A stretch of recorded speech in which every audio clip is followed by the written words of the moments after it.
નમસ્કાર વિદ્યાર્થી મિત્રો, ધોરણ 8 અંગ્રેજી પેજ નંબર 7 એમાં પેરેગ્રાફ નંબર 3 સમજશું અને પછી એના પ્રશ્ન જવાબ આપશું. કોર્ટિયર 1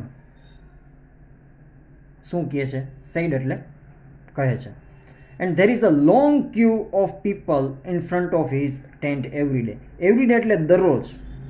લોંગ ક્યુ એટલે લાંબી કતાર હોય છે. ઓફ પીપલ એટલે લોકોની. ઇન ફ્રન્ટ ઓફ એટલે સામે. હિઝ ટેન્ટ એટલે જ્યાં સાધુ ટેન્ટ રાખીને રહેતા હશે તેની સામે એક લાંબી કતાર લાઈન હશે રોજ. કોની? લોકોની.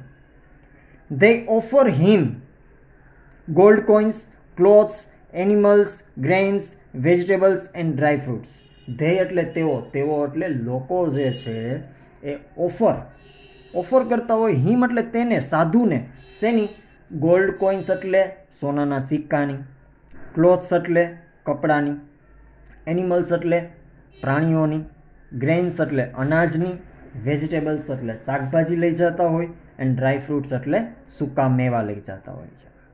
આવું કોર્ટિયર 1 જે છે, દરબારી 1 જે છે એ કોને કહે છે?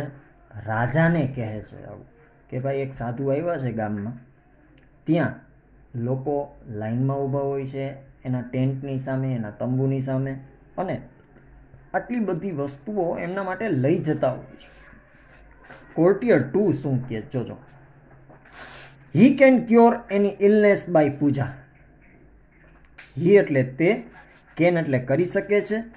એની ઇલનેસ કોઈ પણ માંદગી હોય તમને તો એના માટે તમને સાજા કરી દે છે. બાય પૂજા એટલે પૂજા કરીને, જે પૂજા વિધિ થતી હશે એ કરીને. But you need to pay him a big sum for that. પણ તમારે એના માટે ઘણું બધું ચૂકવવાનું રહેતું હોય છે. ઓકે, હવે જોજો તમને શું આપેલું છે. Number 1. What did the people offer to the sadhu? સાધુને લોકો જે છે એ ઓફર શું કરે છે? જોજો. સૌથી પહેલા કરતા છે the people. The people offered. શું ઓફર કરે છે એ તમને અહીંયા આપેલું જ છે. Gold coins, clothes, animals, grains, vegetables અને ડ્રાય ફ્રૂટ્સ. તો સૌથી પહેલાં લખશું ગોલ્ડ કોઇન્સ. શું લખશું? Gold coins. પછી શું હતું? ક્લોથ્સ. પછી શું હતું? ફ્રૂટ્સ. પછી શું હતું? વેજીટેબલ્સ. પછી શું હતું?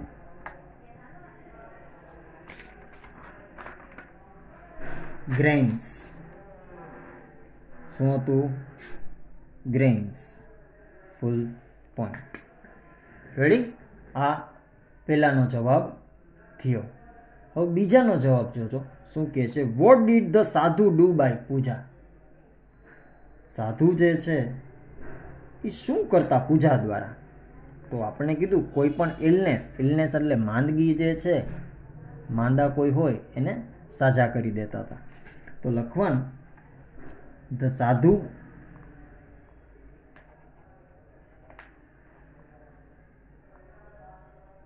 કેન ક્યોર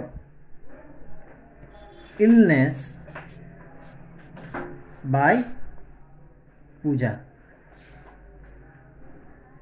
પૂજા દ્વારા એ માંદગીને શું કરતા?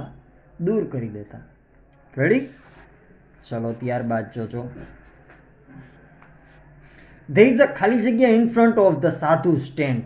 ખાલી જગ્યા પૂરવાની એવી કે ભાઈ in front of એટલે ની સામે, સાધુના તંબુની સામે શું હતું? શોર્ટ ક્યુ. શોર્ટ ક્યુ એટલે ટૂંકી કતાર હતી. લોંગ ક્યુ એટલે લાંબી કતાર હતી. બિગ ક્રાઉડ એટલે મોટું ટોળું હતું. સ્મોલ ક્રાઉડ એટલે નાનું ટોળું હતું. તો શું હતું? તો કે ભાઈ લોંગ ક્યુ. એટલા માટે જ આપણે ઓપ્શનમાં શું આપ્યો? જવાબમાં બી. રેડી? ચલો number 2. The sadhu can cure any illness by. Sadhu જે છે એ દરેક માંદગીને, કોઈ પણ માંદગી હોય એને એમાં લોકોને સાજા કરી શકતા હતા. શેના દ્વારા સાજા કરતા હતા? મેજિક દ્વારા, પૂજા દ્વારા, મેડિસિન દ્વારા કે બ્લેસિંગ દ્વારા? તો આપણને પેરેગ્રાફમાં કીધું કે પૂજા દ્વારા એ શું કરી દેતા હતા? માંદગી દૂર કરી દેતા હતા. એટલે આપણે જવાબમાં શું લખ્યો? બી. નંબર 3. ધ સાધુ ટુક ખાલી જગ્યા ફોર પૂજા. સાધુ જે છે એ શું લેતા પૂજા માટે? Nothing, anything, bag of rice કે અ બિગ સમ? તો શું લેતા? ડી, અ બિગ સમ, જે આપણે પેરેગ્રાફમાં જોઈ. જોજો. Which word in the passage means to make well? Make well એટલે સારું થવું. મેક વેલ એટલે સારું થઈ જવું. તો ક્યોર એટલે સાજું થઈ જવું. તો આ બે સમાનાર્થી છે, મિનિંગ બેના સરખા છે, એટલે આપણે જવાબમાં મૂકો એ. બરોબર છે? હવે નંબર 4 પેરેગ્રાફ જોઈએ છે. The king said. રાજા શું કહે? જોજો. ઇન્ટરેસ્ટિંગ, રસપ્રદ વાત છે આ તો સાધુની. એ કે I want to know more about this sadhu. I want to નો, હું જાણવા માગું છું. મોર એટલે વધારે. અબાઉટ ધીસ સાધુ એટલે આ સાધુ વિશે હું વધારે જાણવા માગું છું. આવું કોણ કહે છે? રાજા. But you can go now. પણ તમે હવે જઈ શકો છો. I will discuss about this sadhu with Raman only. હું આ સાધુ સાથે ચર્ચા કરીશ, પણ મારી સાથે કોણ હોવો જોઈએ? રામન. રામન એટલે કોણ? તેનાલી રામન. માત્ર કોણ? છેલ્લે એટલે એને ઓનલી આપ્યું, કોઈ નહીં. હું એટલે કે રાજા, તેનાલી રામન, અને ત્રીજું કોણ હોવું જોઈએ? સાધુ. બરોબર? The courtiers leave. બધાય દરબારીઓ શું થઈ જાય છે? લીવ, દરબારને છોડી દે છે. The king said, Raman what do you think? હવે રાજા છે એ તેનાલી રામનને પૂછે છે કે તું શું વિચારસ? ઇઝ હી અ રિયલ સાધુ? તે ખરેખર વાસ્તવિક સાચો સાધુ હશે? Good sadhus never charge money for their service. હવે સારા સાધુ હોય એ તો ક્યારેય ચાર્જ ન લે, પૈસા ન લે ને, ફોર ધેર સર્વિસ. એ કાંઈ જે કાંઈ સેવા આપતા હોય, પૂજા કરતા હોય, વિધિ કરતા હોય કે આશીર્વાદ આપતા હોય એના માટે પૈસા તો ન લે ને. આવું રાજા રામનને પૂછે છે. We need to keep watch on this sadhu. We need આપણે જરૂર છે, કીપ એટલે રાખવાની, વોચ એટલે ધ્યાન રાખવાની જરૂર છે, ઓન ધીસ સાધુ. આ સાધુ ઉપર આપણે શું રાખવાની જરૂર છે? વોચ રાખવાની જરૂર છે. રેડી? રામન શું કહે? જોજો. Yes your majesty. હા આપનો નામદાર. આઈ to feel something is wrong. Feel એટલે અનુભવ થવો. મને પણ અનુભવ થાય છે કે કાંઈક ખોટું થતું હોય. The king said, Raman go to his camp. હવે રાજા રામનને કહે છે કે તું એના કેમ્પમાં જા and find out more about this સાધુ. તું આ સાધુ વિશે વધારે ને વધારે માહિતીને એકઠી કર કે આ શું કરે છે. બરોબર?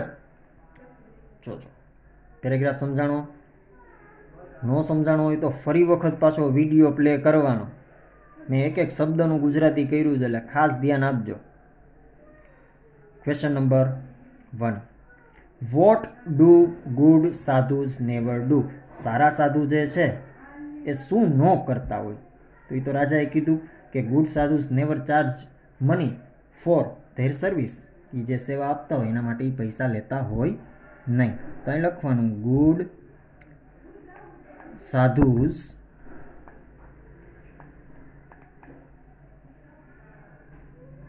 never charges money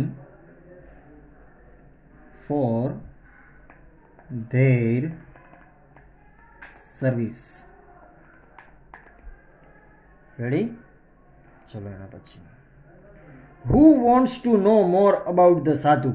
who એટલે કોણ, wants એટલે માગતું તું, to know એટલે જાણવા, મોર એટલે વધારે, અબાઉટ ધ સાધુ, સાધુ વિશે કોણ વધારે જાણવા માગતું તું? રાજા કે તેનાલી રામન? હા, રાજા જાણવા માગતા હતા. બરોબર છે. જોજો, તો હુની જગ્યાએ શું લખવાનું? The king. હુની જગ્યાએ શું લખવાનું? The king wants to know more about the sadhu. Ready? Hello, number 3. What did the king ask Raman to do? રાજાએ તેનાલી રામનને શું કીધું? શું કીધું કરવાનું?